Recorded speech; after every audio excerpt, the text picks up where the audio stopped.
chez notre amie, la vouivre. La vouivre qui est liée aux 4 éléments. À la terre. Elle rampe sur la terre. À l'air. Elle vole dans les airs. Au feu. Elle peut faire déferler des orages terribles là. Et à son élément préféré, l'eau.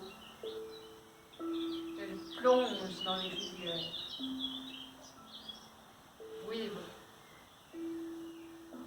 En celte, vobera, qui veut dire autant la vouivre que l'eau, la rivière ou le ruisseau. Tous ceux qui ont essayé de voler son escarboucle,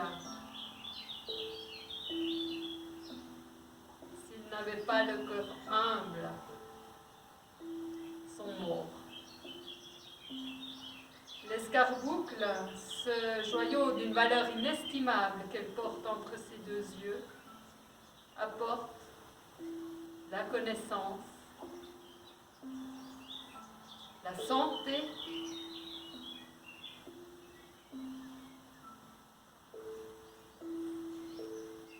et la richesse. Voilà une histoire qui se passe ici.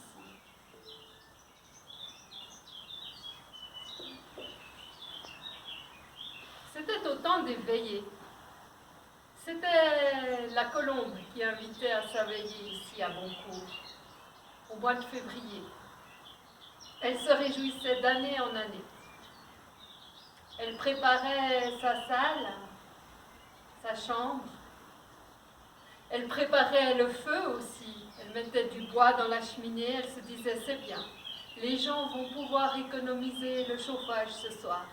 C'est moi qui leur fais le feu. Et elle amenait des chaises de la cuisine jusqu'à la chambre pour que les gens puissent s'asseoir. Elle mettait quelques décorations avec du sapin, du lierre, ce qu'on pouvait trouver à cette saison. Et elle était perdue dans ses pensées.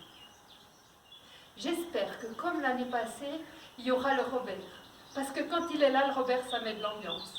Il est paysan, mais avant tout, il est chanteur. Et j'aime quand il anime la salle en chantant. Et l'Henri lui aussi, c'est un poète. J'aime sa poésie, elle ouvre le cœur. Et puis la Jeanne avec son magasin, elle connaît toutes les histoires de tous les villages aux alentours, alors les gens sont bien contents d'apprendre un peu les nouvelles. Il y aura quelques jeunes aussi, des nouveaux peut-être qui viendront à ma veillée. Et puis qu'elle sera là, la fileuse mystérieuse, que personne n'a jamais vue ailleurs que chez moi, à cette veillée justement. C'est incroyable que le village la tolère parce que c'est une étrangère, on ne sait même pas son nom. Mais c'est qu'elle est excellente fileuse. C'est aussi qu'elle est de bons conseils. Que ce soit pour soigner la toux d'un bœuf ou pour une plantation ou pour faire une tisane. Et en plus, elle ne courtise pas les hommes du village. Alors ça, c'est important aussi. Je me demande si elle sera là, cette femme. Cette femme sans âge, mystérieuse. Elle a l'air vieille parce qu'elle a l'air d'une grande sage. Mais elle a l'air jeune parce qu'elle n'a aucune ride sur son visage. Et au moment où elle pensait ça, les gens commencent d'arriver. Ils s'installent. Ils prennent des chaises. Et la fileuse mystérieuse arrive. L'Alphonse pousse le Robert. T'as vu, elle est de nouveau là. On devrait se méfier quand même. Le Robert qui lui dit, mais non, une femme qui s'est bien filée est une femme qui file droit. Arrête de t'embêter avec ça, Alphonse. Allez, décontracte-toi. Il y a Lucien qui est arrivé aussi. Lucien, un jeune homme, c'était la première fois qu'il allait à la veillée. C'était un gars un peu à part, un peu poète, un peu bohème. Il avait beaucoup d'humilité. Il était connu pour ça au village. Tout le monde était ami avec lui. Il est arrivé face à elle, face à la fileuse mystérieuse, et quand il l'a vue, son cœur a soulevé sa poitrine. Ses jambes se sont mis à flageoler. Il y a eu un orage de questions dans sa tête. Il a vu au loin ses amis qui l'appelaient. Il y est allé. Il a trouvé une chaise de telle sorte à s'installer, à ne pas la quitter des yeux. Qui est-elle? C'est la Louise. Non, pas la Louise, celle à côté, justement. Ah, elle, méfie-toi. Personne ne sait qui elle est. Elle est mystérieuse, c'est peut-être une sorcière, ou peut-être même pire que ça. Toute la veillée, il n'avait de yeux que pour elle. Il en était sûr, c'était ça l'amour. Ça se bousculait dans son cœur, c'était à la fois merveilleux et à la fois douloureux. Il ne pourrait plus jamais se passer d'elle. Il avait beau être jeune, ne jamais avoir connu cela, il en était sûr, c'était cela.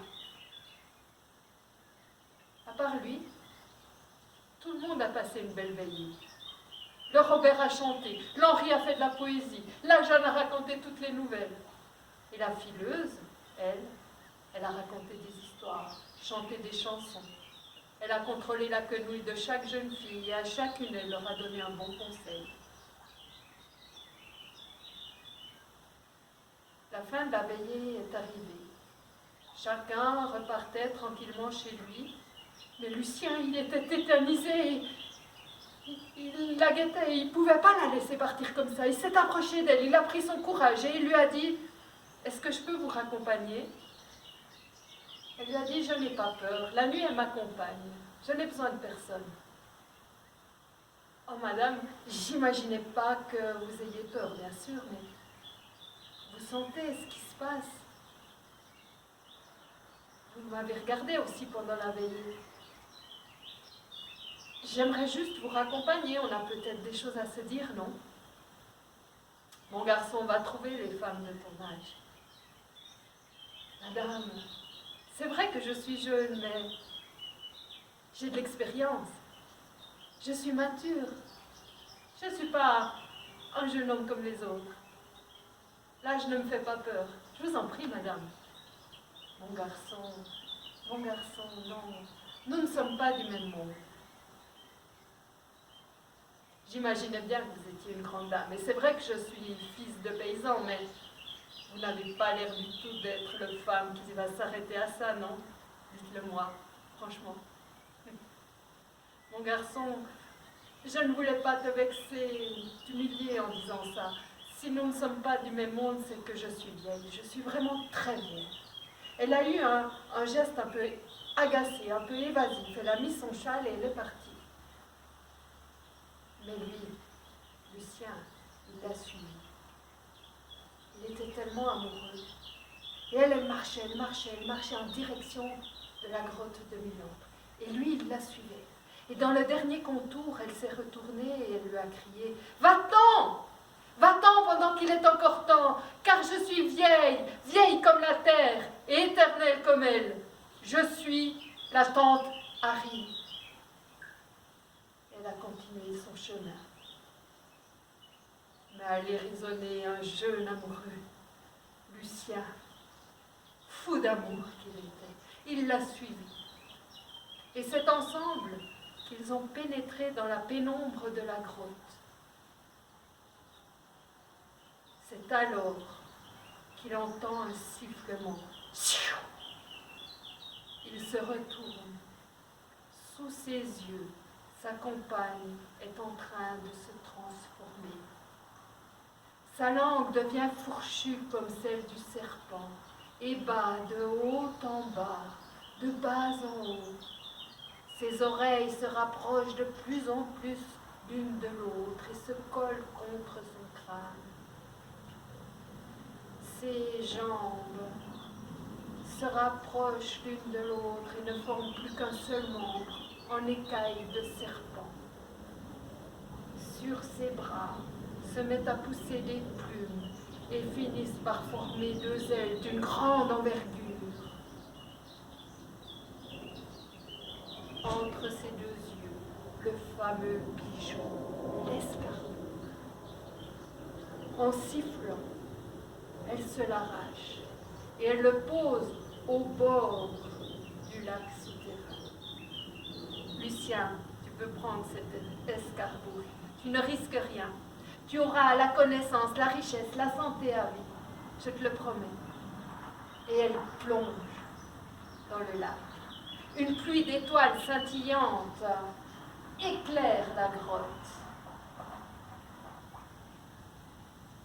Lucien s'approche de l'escarboucle. Il le regarde, il le prend même dans sa main. Il le contemple, il l'admire.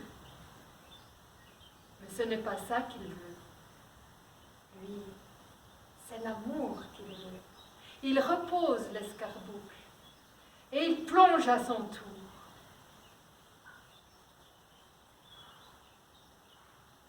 On ne les a plus jamais revus, même pas à la veillée de Boncourt, la veillée de la Colombe. Mais on en est sûr, ensemble, ils coulent des jours heureux.